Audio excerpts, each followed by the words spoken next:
I have my seam ripper and an almost completed, ill-fitted, weird hat, which means it's hot takes time. Hot takes time. I'm going to do all my sewing hot takes.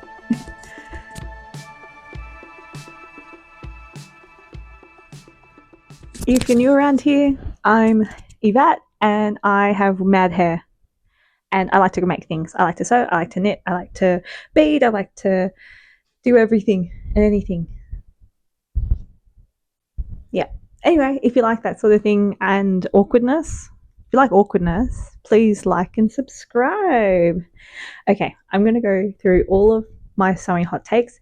These opinions are completely my own, and I'm going to seam rip overlocking stitches, which sucks. If you don't like hot takes, that's all right. You don't have to watch this video. You have free will. These are just my opinions, and I'm just feeling a bit sassy. Sassy, that's what I want to do. Yeah, I'm a sassy woman. My first hot take is that I really don't like it when a pattern maker uses the imperial system and not the metric system, because pattern makers currently, especially indie ones, especially ones selling on Etsy, are selling it worldwide. Their audience isn't like in the imperial system. They're not all Americans, they're everywhere, and only using like one kind of system is very frustrating, and it comes across as really arrogant to me.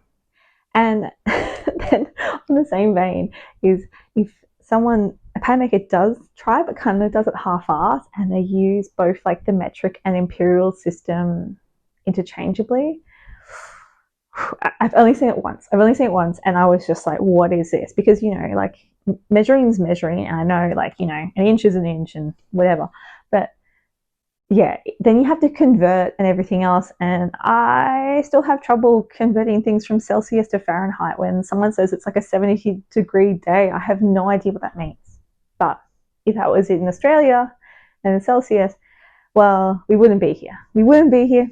So I have no idea what 70 Fahrenheit is. My next hot take: there's too many gathered skirt patterns. There are too many. No one needs to make any more gathered skirt patterns. I feel like if you are like wanting to become a pattern maker, perhaps then like practicing your language and your instructions and your grading and everything else with a gathered skirt, and then like offering it for like free, or basically that, or, you know, what, hosting to cover the cost of basic things.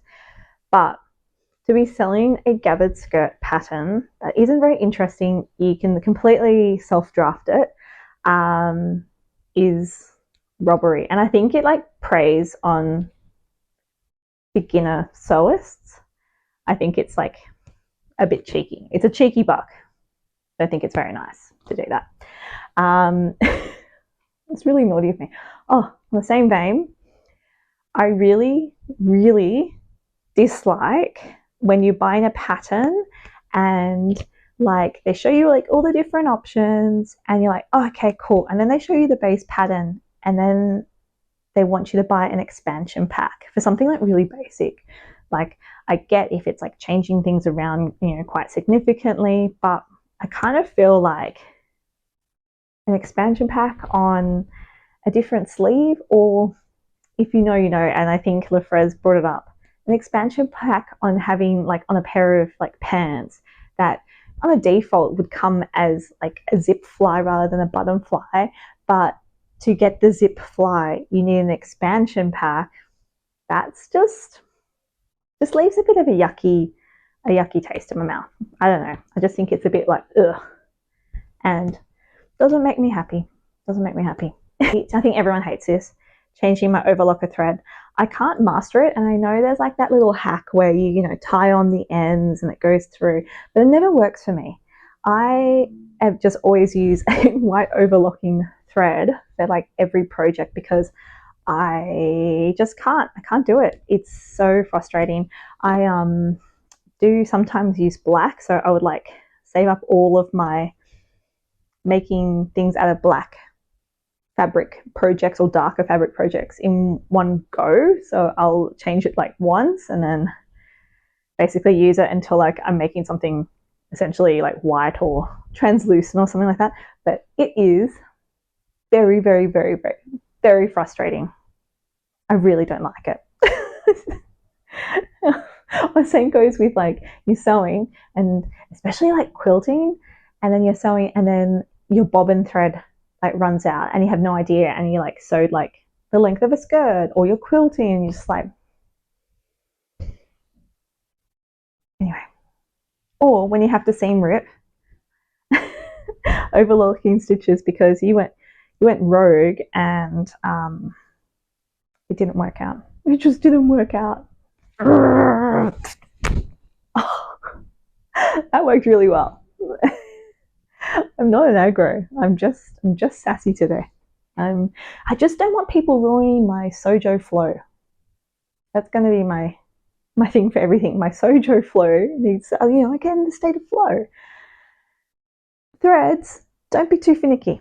Don't be too finicky. That's next up is I kind of feel like a lot of zero waste sewing patterns are a scam. Like some of them are very, very good, and it's really cool that you use like calculations and measurements to make an item as zero waste as possible. However, there are like bits and pieces that you add on to the item to make it zero waste, but it doesn't need to be there. It doesn't actually need to be there at all, and it kind of just annoys me. It's just like, okay, I mean, anything can be zero waste if you're just attaching bits that aren't functional or practical or whatever else. So not all of it, but some of it is, and I don't like it. This is a very spicy one, a spicy hot take. It's picante, if you will. I feel that if a sewing pattern in the last couple of years has been released and it is not size inclusive, I think it's fat phobic. I think it's fat phobic, and I will not support that. I don't like it. Makes me very angry to see that, because like there's no excuse for it. There is no excuse for it. It's not printed. They're all basically digital now, or you can get a digital format or something like that from a lot of, even the big companies can buy digital format versions of it. And if you're an indie pattern designer, there's so many pattern testers out there. Like people put their hand up to help sew a pattern, and like you have people of all shapes and sizes. So I don't understand when people aren't being size inclusive. And it also goes the other way if you're on the other end. I think patterns, especially digital ones, need a larger size range. And I feel like if it's also like a fitted bodice pattern, it also needs to cater for different like breast sizes if you are a woman. Like women come in all shapes and sizes, and so do men, but men are kind of like straight up and down. Maybe they have a gut, maybe they don't. But women, like everything proportion wise is so different. And it's varied so much more, and it's not one size fits all. We're tall, we're short, we're big bust, we're small bust, we're tiny, we're huge, we're in between. We have different kind of body shapes. Like I've got broad shoulders and big hips. Like it's all these different things. And if someone isn't catering towards that, I don't think they have any business making patterns in this day and age. This is a bit of an interesting one. I'm talking about like expensive patterns. Now, like for me here in Australia, patterns generally cost anywhere from about, say, like $9 Australian, which is relatively cheap, to patterns that I've seen and have paid up to like 35 Australian, which is quite expensive for a digital pattern that I'm going to have to print and assemble. However, as a sewist and someone that uses it as my hobby and things like that, like I saw value in buying that for whatever reason. So, I put my money into whatever. My pet peeve though in this is that more expensive pattern makers, in all their right to be that expensive, generally have like a lot of like support, maybe like a video or tutorial, or ask them questions. They had a lot of pattern testing and things like that. Excellent. But it's also set the bar for other creators that don't do that or don't do good patterns, and you've spent quite a lot of money because it's seemingly looks really good and it's potentially going to be a great pattern, but the instructions are vague and the directions are bad. The seam allowances are like non-existent, like they're not non-existent, inconsistent, and it's just a bad pattern. And that you've spent the money and it's a bad pattern. It's just frustrating. And I know it's like, you know, it's the way it goes sometimes, but it's like, don't be charging that much. You didn't do much work on it. It's very annoying. It's very annoying. I don't know if you're a professional. And that goes for like style arc patterns. Style arc has very limited instructions. It's like a haiku. It's like, it's so little. And I remember I seen style arc everywhere. I wasn't sure about it. Patterns had good reviews, like the design on like Insta and stuff were fantastic. But then I remember buying the Kenny shirt, and the instructions are literally like an arrow pointing at different pattern pieces, and I'm like, what is this? What is this? I managed to make the shirt because I found a sew along video that some other creator on YouTube actually made, and I'm like, you absolute legend, because it was tricky. But it was like, this was just really unnecessary. And I know you might come and be like, oh, they design for fashion designers and whatever else. Yeah, but it's really expensive, and for what you get, you know. Anyway, patterns that are boxer shorts is a waste of red gingham. I love red gingham. I like wearing comfy pants, but I know it's a trend, but like I haven't actually seen anyone in real life wearing red gingham boxer shorts out in public, because it looks like PJs. It looks like PJs, and like, I mean, make them because they are comfy PJ bottoms, but then like no one's gonna wear them. It's an illusion. I don't know, maybe in like cool fashionista places. I mean, I don't know, where I'm living at the moment, people like dress up. Like I can dress very eccentrically, which I usually do, and I don't feel out of place at all. Like when I was living back in Canberra, I kind of felt like I had to tone it down a little bit, but here it's not like that. And I've not seen boxer shorts, red gingham boxer shorts, once. Never seen it once. That's all I have time for. I'm feeling like this vent was very therapeutic. And I seem ripped half of these ginormous pants, which, no, I haven't. There's so much more to go.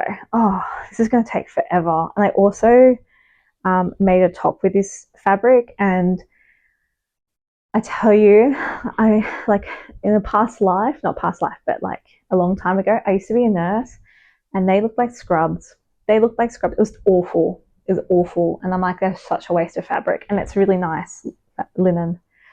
I don't know what I'm going to do with these scraps. I've got to make something out of it. It's just too beautiful for it to, I don't know. Very sad. A top. Cover my face. Make another ridiculously large hat. Here it is.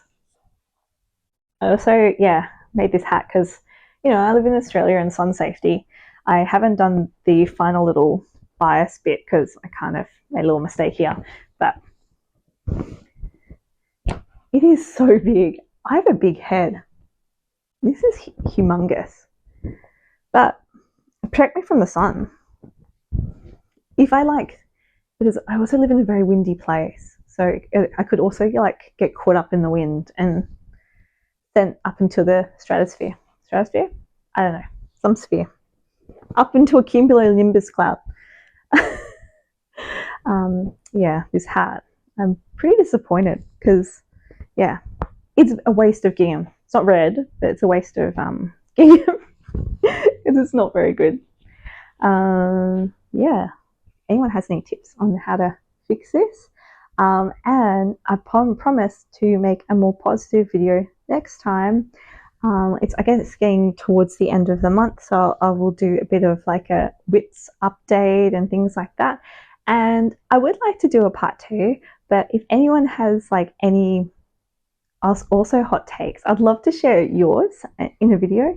And also like good sewing takes, like good absolute wins that happen. Like when you, like for me, I'm gonna just like put one out there, is when you're playing like a thread chicken and you win, there's like a tiny bit left, and you like, you use the whole thing and you're just like, yes, and it's done, and you just like, so good sewing takes as well.